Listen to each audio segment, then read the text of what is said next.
Hello everybody, it's Sarah, and today I am back with a review, and in this review I will probably struggle putting my thoughts into words, so it's gotta be a short one. But the book that I'm going to be reviewing today is Outlaw Mage by K.S. Veloso. This is the first book in the Dagayan Puppet Master series, and I was sent a physical arc of this book by the publisher, which is K.S. Veloso, because this is an indie / self-published book.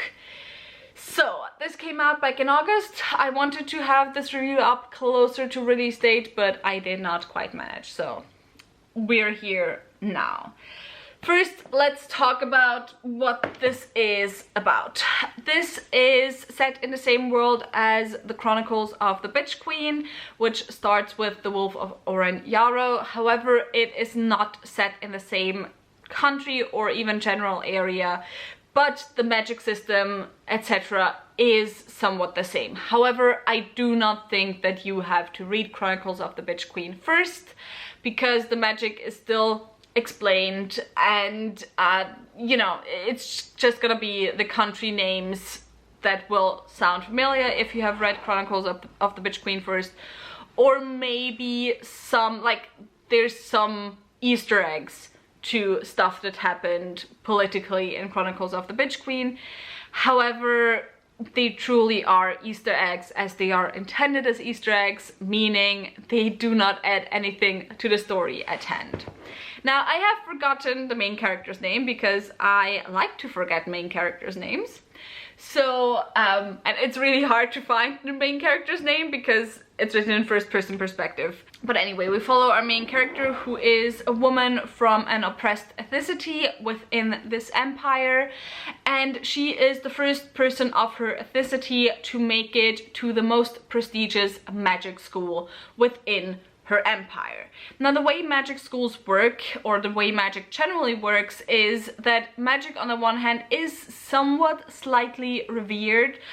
So within the Chronicles of the Bitch Queen, we have the same magic source. We have Agan as a magic source, but we are in a country where magic is forbidden. That is not the case here. However, to be allowed to do magic, to be allowed to be a mage, you have to go to one of the magic schools. You kind of have to get a certification, and only then are you allowed to call yourself a mage. And if you do magic without the certification, you become an outlaw mage. As Outlaw Mage is also the title of this first book, I think it's not a spoiler to say that our main character, while she has made it to this very prestigious magic school, to one of the most prestigious, to the most prestigious magic school in her empire, she does not get a certification. In fact, she decides she has enough of the microaggressions and not so microaggressions in the week of her finals, and she just walks out the door and she leaves everything behind. And she starts her life as an outlaw mage, or she becomes an outlaw mage. Especially, she is forced to do more magic once her father goes missing. Her father, she does not really have a great relationship with, and she has to go look for him, and she can't do that without the help of magic. So that's the general plot of this book.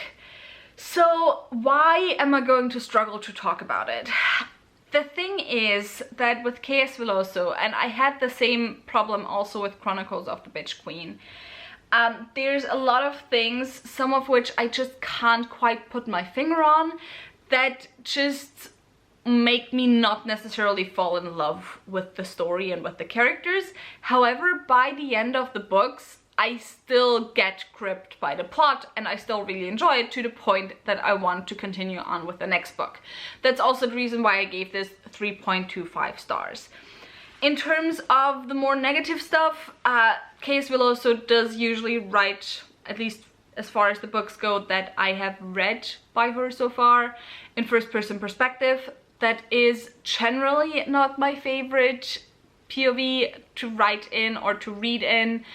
But it's just, I especially don't really like it with high fantasy and epic fantasy, because I feel a lot of epic fantasy just is served very well by multiple perspectives. And it's really just exceptions like the Crucial series where I'm like, yeah, this actually really works because it works with the framing of the plot and of the story. With Case Veloso, I just don't generally see the sense in making the book's first-person perspective as opposed to third-person perspective, so I'm not generally the biggest fan of that. Then as for the plot, it took me a bit to get into it. I think just also once again because first person perspective has a lot of limitations in what you can share and show, and so the plot takes a while to get started, which I did to a certain point appreciate because it gives us time to get to know our main character.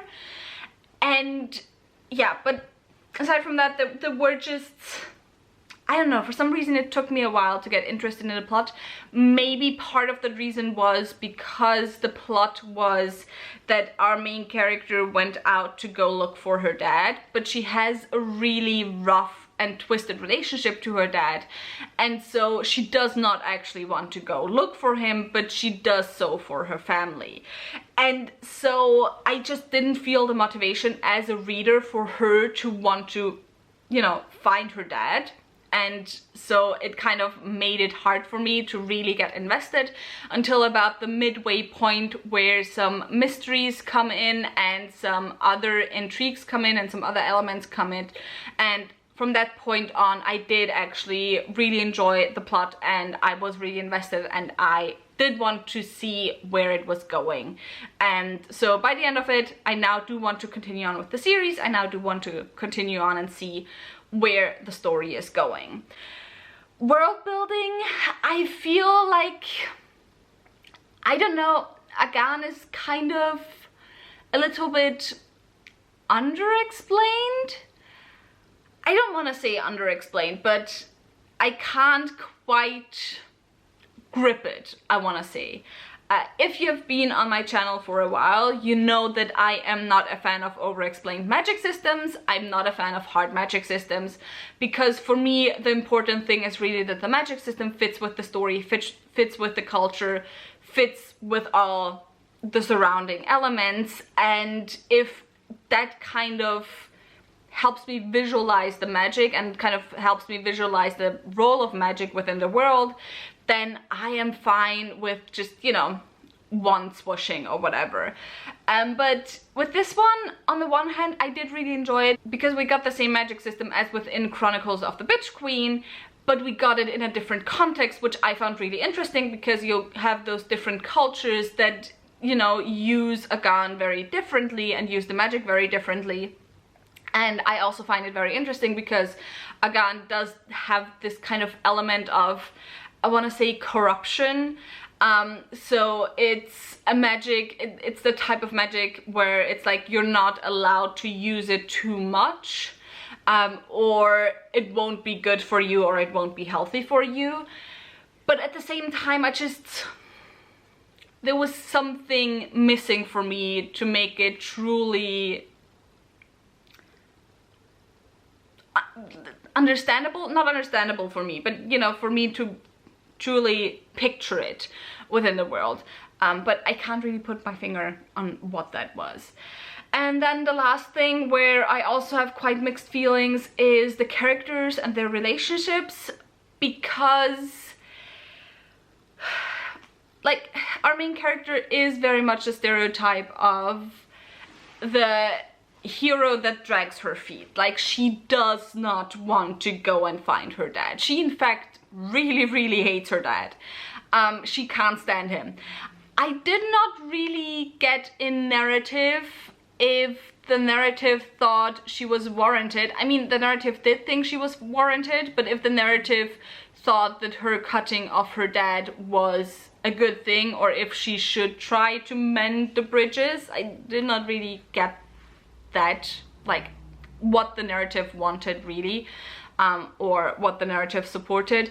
I personally would have gone for just, you know, burn all bridges, but she just constantly has other characters who are like, well, you know, he's not that bad, whatever, yada yada. Also, there's a relationship between her and another character that kind of is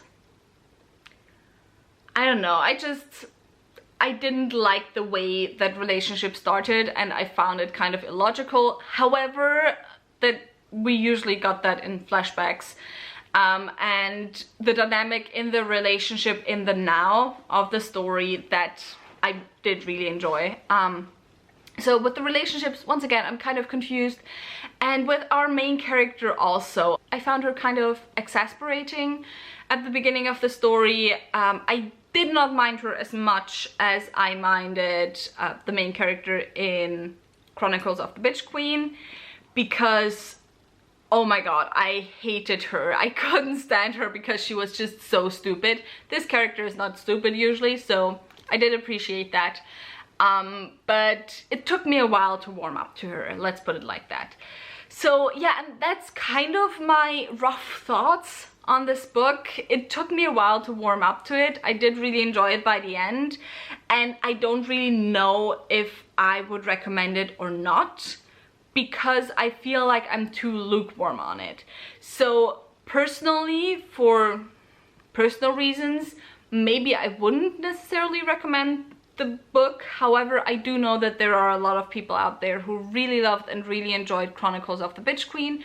So if you enjoyed that series, I do think that you will enjoy this one as well.